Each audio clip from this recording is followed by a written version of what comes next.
So let's start with the looks, and Footjoy have kept the Pro SL as a pretty classic looking spikeless golf shoe. It's got some sporty elements to it. There's a nice few kind of flashes of colour and the way that the lines kind of interject and some kind of nice parts of the stitching.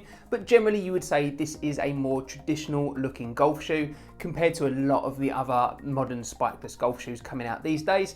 Certainly if you look at like the Adidas Code Chaos range or the Puma range of spikeless golf shoes, they're a lot more casual, a lot more sporty. These are a traditional style looking golf shoe. What I would say as well is that for the new 2020 Pro SLs, Footjoy have kind of harked back to the original versions a bit.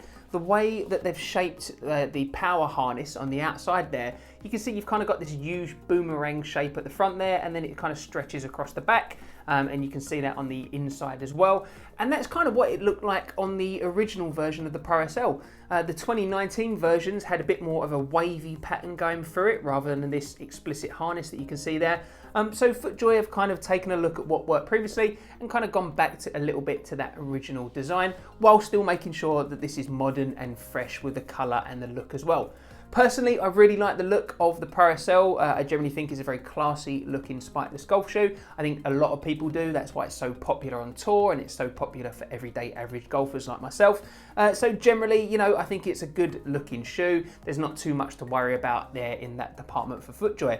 There's a few different colour options available as well. So you've got a couple of versions in lighter colours and you've got a couple of versions in darker colours. So you're going to be able to find a colourway that meets what you're looking for. In terms of the upper, and again, not much has changed really. Footjoy are using the Pittard's Chromasoft leather upper, which is what they've used for a few versions of the Pro SL now.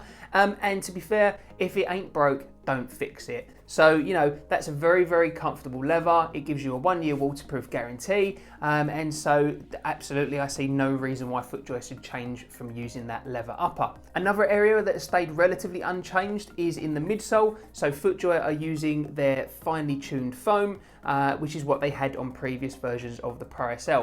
So as you can see here, on the outside, you've got this white area of the foam that is a slightly more dense area. It's going to help with the stability, certainly around the edges of the golf shoe.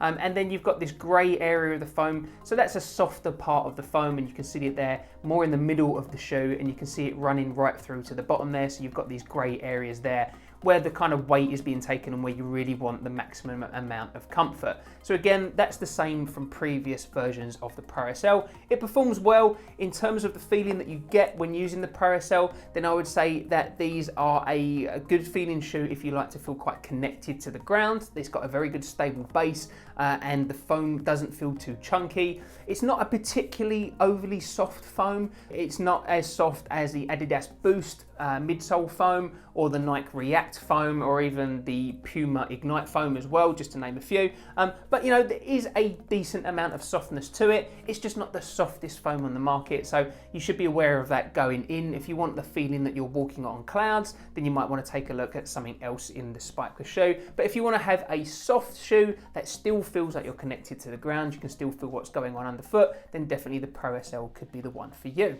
If we take a look at the sole plate of the new Pro SL, and that really is the area where there's been significant change. So first of all, just in terms of the layout of the stud pattern, you can see here that Footjoy have used what they've called the Infinity outsole, and that's this figure of 8 pattern that they've got there.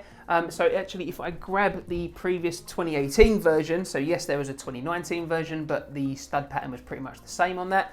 And if you look at the 2018 version, you can see that the pattern is a little bit more linear in the way that the spikes there are resting on the outsole. Compare that to the new version on the 2020 versions, and you can see here that you've got this slightly different pattern now, and that's just designed to give you improved traction and stability. Also designed to give you improved traction and stability is actually the rear of the sole plate. So as you can see here, Footjoy have actually made the heel part 11% wider compared to previous versions. And if I hold these two up next to each other, you can actually see that definitely there. And even if I actually hold them that way, you can see that the heel of the new version here actually sticks out a bit more than the heel of the old version there. And the reason why they've done that is to give you a lot more stability in your swing. So actually, you've got a lot more grip, it goes a lot wider, and you do get a decent amount of stability and grip. Actually, that's selling it short. You get a good amount of stability and grip from the Pro SL. in terms of a spikeless golf shoe, the Pro SLs were and remain pretty much the market leading in regards to the amount of grip you get for a spikeless golf shoe. These are going to be very, very comparable to a spiked golf shoe. In fact, in the drier conditions, these are going to give you better traction than a spiked golf shoe. Obviously, if the conditions are extremely wet, then you're going to want to stick with a spiked golf shoe, but anywhere in between, and the Pro SL is going to be just as comparable as a spiked golf shoe. So, you know, Footjoy really have cornered the market. That's why this was the #1 selling golf shoe last year. That's why if the Pro SL was its own brand last year, then it would be #2 behind Footjoy. So that means the Pro SL outsold all of Nike shoes. The Pro SL outsold all of Adidas's shoes. That's a crazy figure and just shows how popular this shoe is. In regards to comfort, what I also would say is that on the new versions here, you've got a slightly thicker tongue compared to last year's version, so that does help with the comfort. They do feel like a nice comfortable shoe up top. But what I would say is, as with previous versions of the Pro SL, these aren't the most comfortable golf shoes straight out of the box. For me personally, I do find that I have to break these in over a couple of rounds. On these versions here, I would say that the ankle area is absolutely fine. That hasn't given me any problems whatsoever. But I do find a little bit of discomfort initially in the heel area, and I did get a little bit of blistering from this top section now. Now, of course, that's my feet, that's the way that they react to Pro SLs, but I feel that I should just kind of highlight that and make you guys aware of it, just in case that's something you want to consider. But let me know down in the comments, how do you get on with Pro SLs? Have you ever found them comfortable straight out of the box? Or do you find that you have to actually break them in a little bit, wear them around the house, maybe make sure you keep a pack of plasters with you if you're going to play a round? With the Pro SLs on feet and fastened up, the first thing I'd say is that you get a good level of security and comfort around the top and mid areas of the foot. You definitely feel that your foot's not going to be rolling around or slipping around in these shoes. They're going to give you a real good amount of stability through your golf swing. But as I say, I can definitely feel initially that slight discomfort in the heel area for me personally, where I just know that these are going to take me a round or two just to break in. Once you get past that initial breaking in period, then the Pro SLs become extremely comfortable all round. They're going to be a pair of golf shoes that turn into a pair of slippers. The leather has a nice amount of give in it, and they do go nice and soft and break in around your foot. But as I say, it's just something to be aware of. I wouldn't necessarily want to wear a pair of Pro SLs straight out of the box for a round of 18 holes. Now, if you do compare that to the Pro SL Carbons, which I've done a separate review for as well as a comparison, then the Pro SL Carbons, because they've got a different collar area and because they use a different inner sole, then actually I did find that in a like-for-like comparison, the Carbons did feel comfortable enough to be wearing straight out of the box compared to the Pro SLs. So for an extra £30 to buy the Carbons, maybe that's something you want to consider. And actually, as we talk about the price of these brand new Footjoys, these are retailing for a recommended retail price of £150 here in the UK. That's not an insignificant amount of money, but if you're looking to buy the brand new set of Pro SLs that are going to give you the latest technology and you have a budget of £150, then these could be the ones for you, so definitely check them out.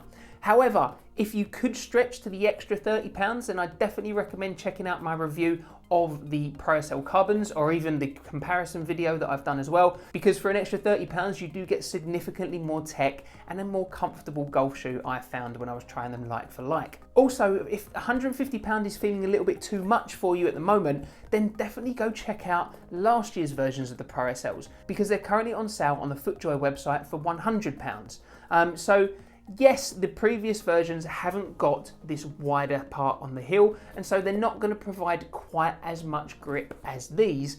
However, they were perfectly fine for all the tour players. They were perfectly fine for the thousands upon thousands of people that bought them last year. And for the majority of average golfers out there like myself, are you really going to notice the difference of an extra 11% wider heel? Perhaps for £50, maybe you might want to go check out those ones instead while they're still available. Of course, sooner or later, those previous versions are going to sell out, and the latest versions here are going to be all that's left. And so then, you know, your mind is made up for you. If you're looking for a brand new pair of Pro SLs, then these are going to be the one that you want to check out. I really hope you enjoyed my video and found it helpful, so make sure you hit that thumbs up button if you did. And if you haven't already, make sure you subscribe to my channel so you can keep up to date on all my latest reviews of golf shoes, clothing and tech right here on Golf Guy Reviews.